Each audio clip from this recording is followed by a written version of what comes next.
মাছটা দিয়ে এক সাইডে তুলে রেখে দেবো।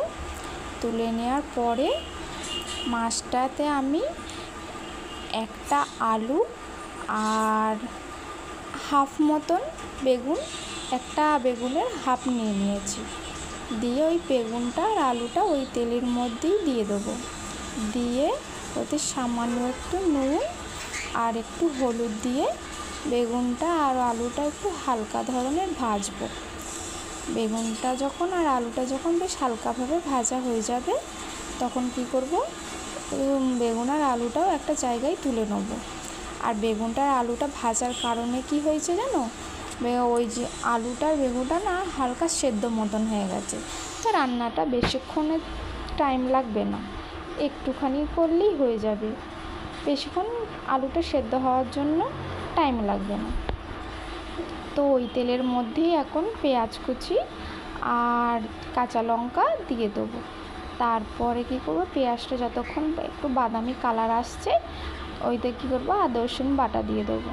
তারপর আদা রসুনের বাটাটা দেওয়ার পরে একটু খানিকক্ষণ নাড়াচাড়া করে নেবো।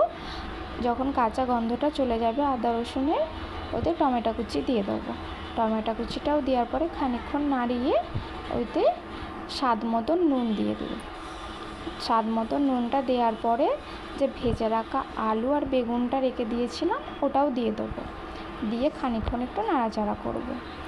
তারপরে নাড়াচাড়া করার পরে ওইতে হলুদ গুঁড়ো আর জিরে ধনের গুঁড়ো দিয়ে দেবো।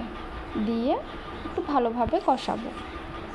আর দেখতেই পাচ্ছ তোমরা, এই এখনই বেশ তরকারিটা মনে হচ্ছে যেন হয়ে গেছে। তো বেশিক্ষণ এই তরকারিটা টাইম লাগে না।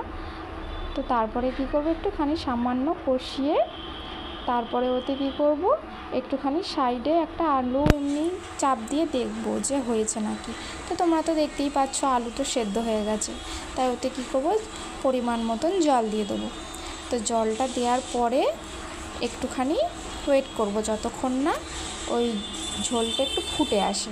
যখনই দেখবো ঝোলটা ফুটে এসছে, ওইতে ভেজে রাখা মাছগুলো সব দিয়ে দেবো। তো ভেজে রাখা মাছগুলো সব দেওয়ার পরে ওইতে ধনেপাতা কুচি দিয়ে দেবো। ধনেপাতা কুচি দেওয়ার পরে ততক্ষণ ওয়েট করব যতক্ষণ একটু বেশ মাছের ঝোলটা একটু ফুটে না আসে। তারপরে ফুটলেই ওতে কী করব, একটা ছেনি ঢাকা দিয়ে খানিকক্ষণ 10 মিনিট কি 5 মিনিট মতন হতে দেবো।